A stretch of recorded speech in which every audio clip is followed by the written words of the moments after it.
Go ahead, ma'am. Good afternoon, everyone. Welcome to today's Facebook Live session. And I'm Dr. Keerthana, Consultant Fertility Specialist at Oasis Fertility, Tolichowki branch, Hyderabad. So today let's discuss about optimization of fertility, which means what can be done from your side to improve your chance of getting pregnant. So this will enable you to have a healthy pregnancy and a healthy baby ultimately.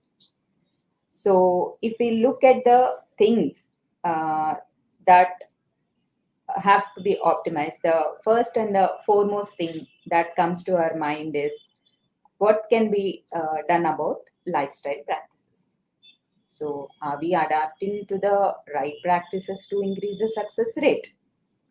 And the second important factor is what is the age of the female partner and what is the duration of infertility.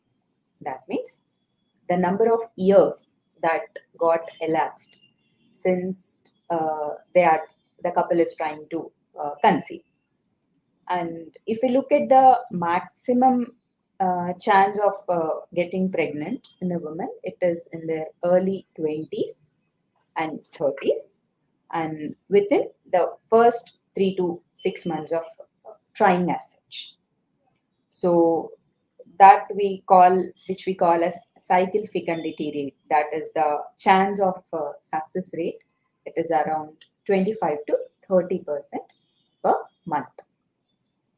So with regular unprotected intercourse, penetrative intercourse, and unprotected in the sense without the use of any barrier contraceptives or birth control pills, 85% of the couples, they will be able to conceive within first year of their marriage if everything is in place, and another 10% will be able to do it in the second year. So it is around 90 to 93% of the couples will get pregnant within 2 years of marriage.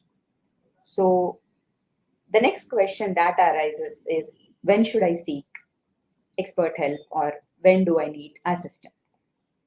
So if you're someone who is less than 35 and you are not able to conceive within 1 year of regular unprotected intercourse, or if you are above 35 and you are not able to conceive, not able to get pregnant within 6 months, then you will need to get evaluated. So, why this duration is shortened in a woman who crosses her 35?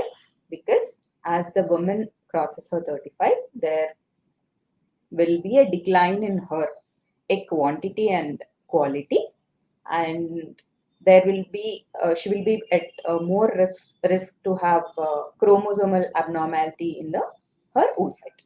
That is why we advise the patient as she crosses 35, even 6 months of regular unprotected intercourse, if she is not able to get pregnant, to seek expert help. So, what happens in a male as he crosses 40 years? There will be a decline in the sperm parameters like the sperm concentration, the motility, and the morphology. But as we all know, age is an unmodifiable factor and it cannot be modified, so nothing much can be done about age. But what are the modifiable factors, or uh, what can be changed to optimize or to improve the chance of fertility? Like, say, we can put it in the other way, like, what are the do's and don'ts that need to be followed? Then about when we talk about the do's, there will be simple changes in the lifestyle and the diet practices. Like, you should include in your diet the foods rich in folate, antioxidants like vitamin C, vitamin E, vitamin D, omega 3 fatty acids. And such foods we usually get from green leafy vegetables, fresh fruits, nuts, fish, whole grains.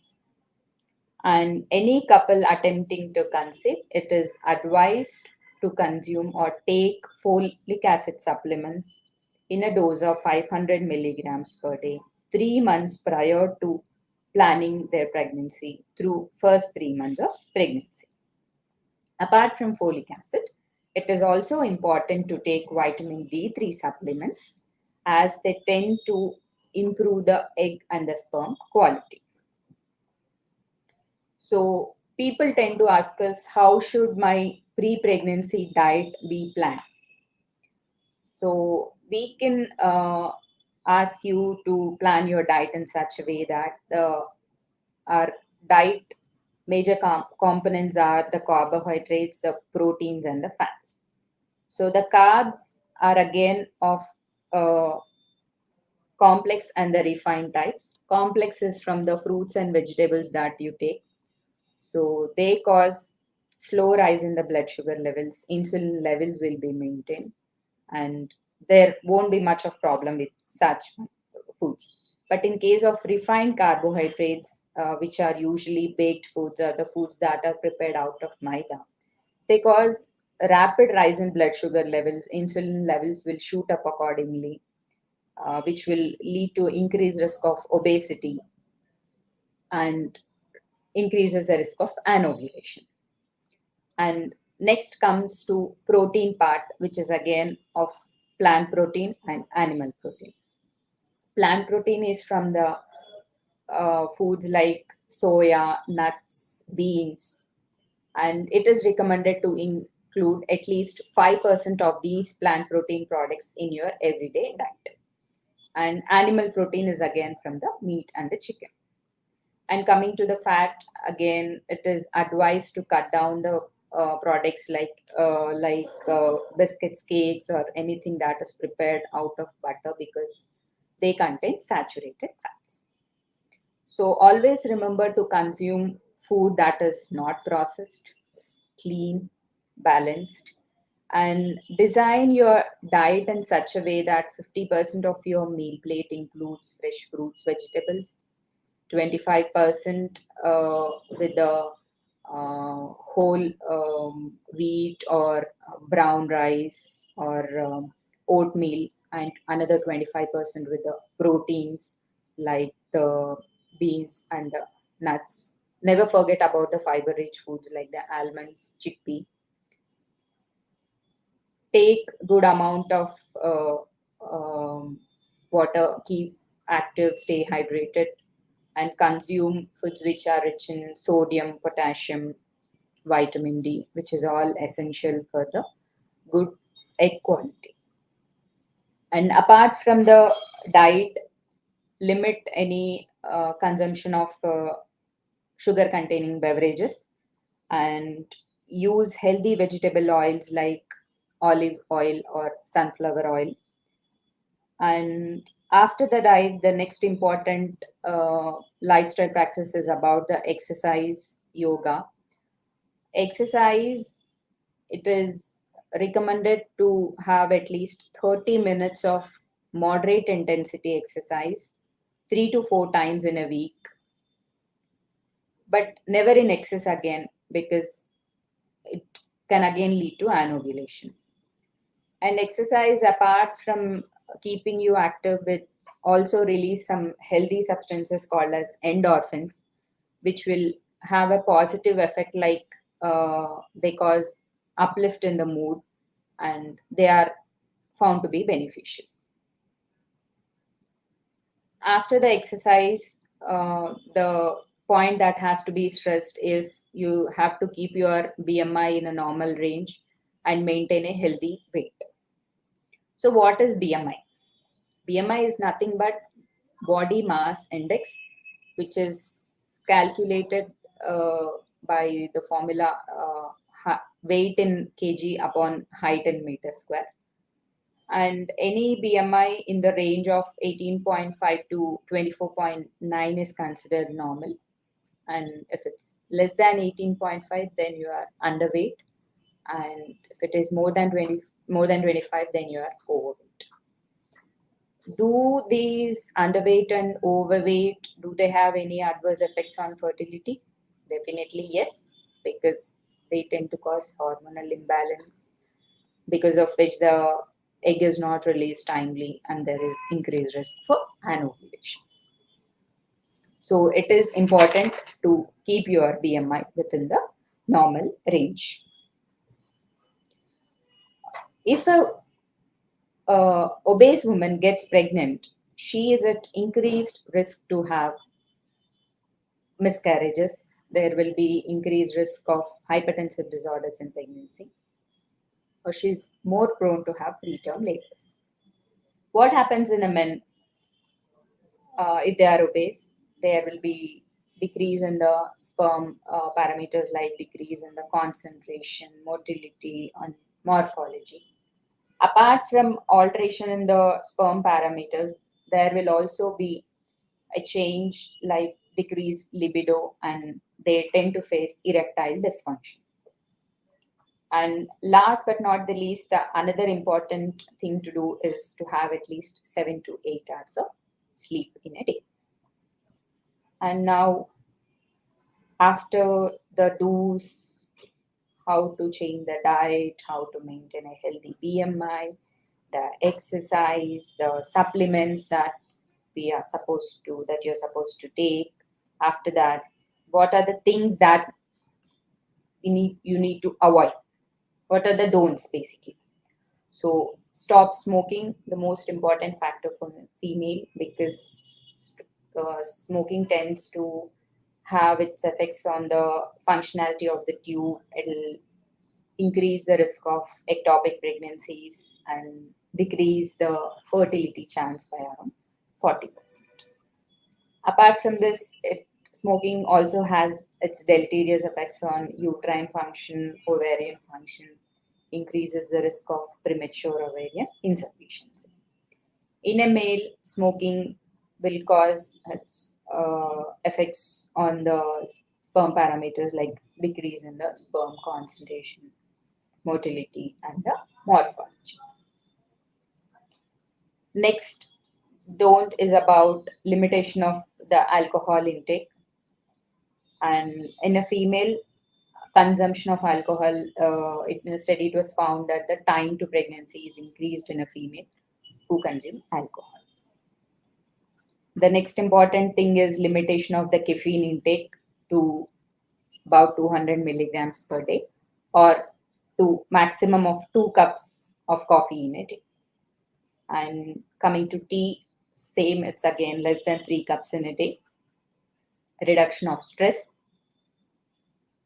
Don't skip breakfast, the most important thing, and avoid junk foods because they also tend to cause anovulation. And the other important thing is you should limit the foods that are loaded with preservatives or sodium rich foods, and limit your salt intake, and limit the exposure to electromagnetic radiation, cell phone exposure. Apart from all these, the other caution these days is about this what is endocrine disrupting chemicals. These substances, they usually mimic natural hormones, and they are present in the products that we use in our day-to-day life, like in the toys that the kids play, or the milk that we consume, or in the processed foods. So it is recommended to limit exposure to endocrine disrupting chemicals. So always read the label before you consume any food that is purchased from outside.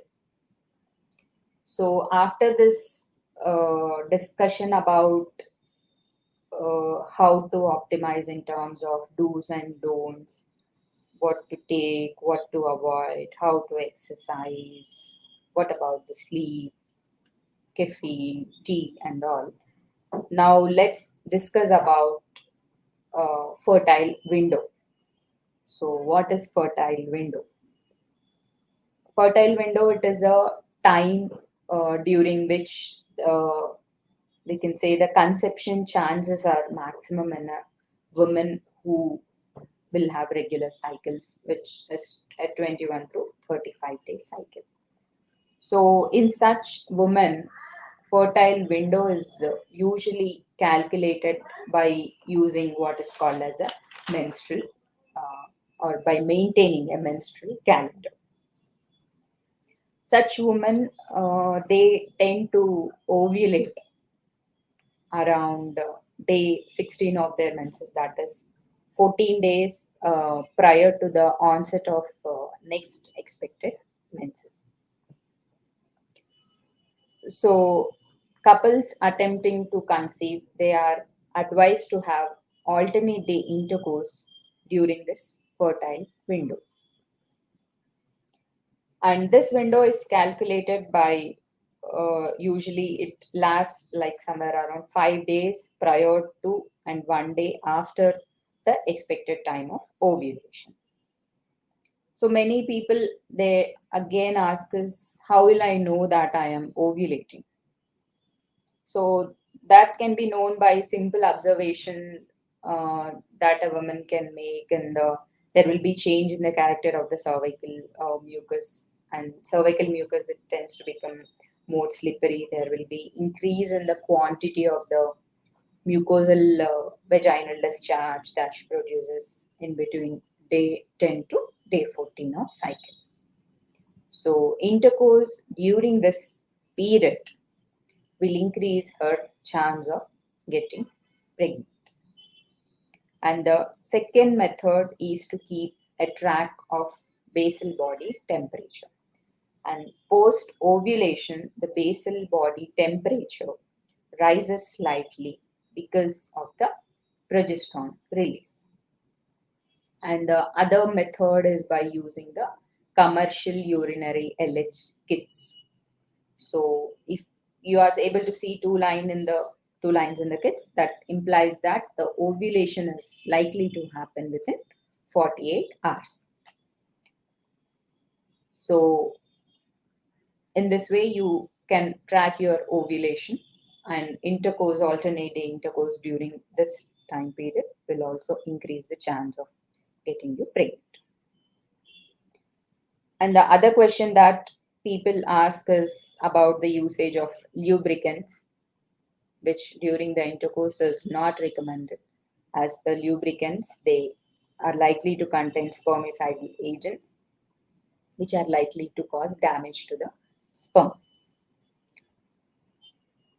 So to sum up, when do you need expert help, even if the practices that we have discussed so far, we are all following all the diet practices, we are all adapting to the do's and don'ts, and still the pregnancy doesn't happen, then is it that you will need any assistance? Is definitely yes. And also you need to seek expert help is when you will have irregular cycles, or there is some tubal disease, uterine disease, or you are told that you have something called as endometriosis, or if you're someone who's less than 35 and you have tried for complete 1 year of regular unprotected intercourse, still you are not able to conceive, or you're more than 35 and 6 months of regular unprotected intercourse, you're not able to get pregnant, you need to seek expert help. So if you're someone who had a previous abdominoperineal surgery, hernia surgery, or there was some malignant condition in the past and you had an exposure to radiotherapy or chemotherapy, then you need to start your fertility evaluation a bit earlier. Or your male partner experiences sexual dysfunction, or there is a known or suspected males of fertility like an undescended testis. In such scenarios, couple are advised to meet fertility specialist and seek their help. So couples are requested to get evaluated and start the fertility treatment without much delay in the above conditions that I discussed. So if you have any questions, you can type in the chat box and I'll try to help you out.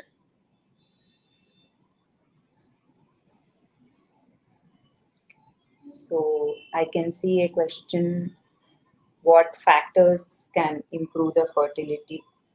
So as discussed before, the do's like simple changes in the lifestyle, diet, maintaining a healthy BMI, good amount of exercise, 7 to 8 hours of sleep in a day, and the don'ts strictly stop smoking, limit alcohol, limit caffeine.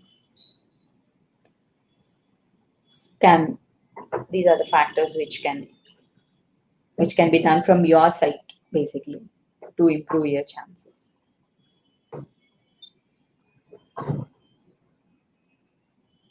So the question is, what is the best egg size for pregnancy and how can I improve my egg quality? In terms of size, ovulation usually happens when the follicle measures somewhere above close to 18 to 20 millimeters. And whenever your folliculometry says that the follicle is somewhere close to 18 to 20 millimeters or anything above 16, keep having alternate day intercourse.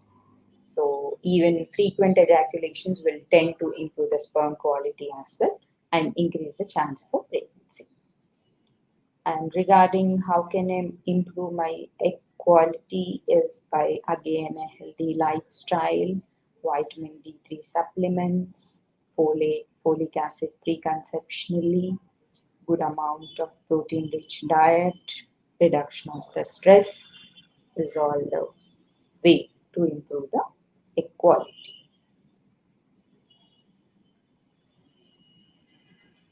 Symptoms of the other question is the what are the symptoms of fertile window? Fertile window, women can make simple changes or have some observation about the character of the cervical mucus. So if she can make out that the cervical mucus tend becoming more slippery and there will be increase in the amount of the discharge somewhere close to day 10 to day 14 of the cycle, increase in the mucosal vaginal discharge with its quantity, quality being noticed is one sign that you are likely that the ovulation is likely to happen in the next few days.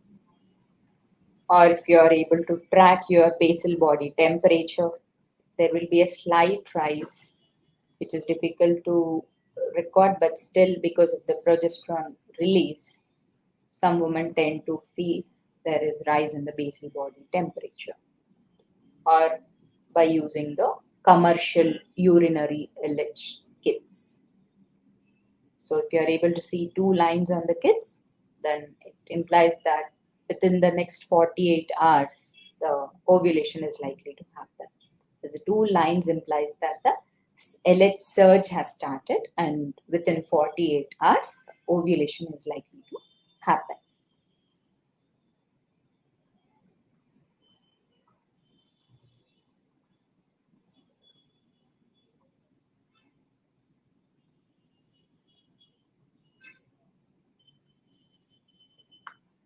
So thank you, one and all. If you have any questions.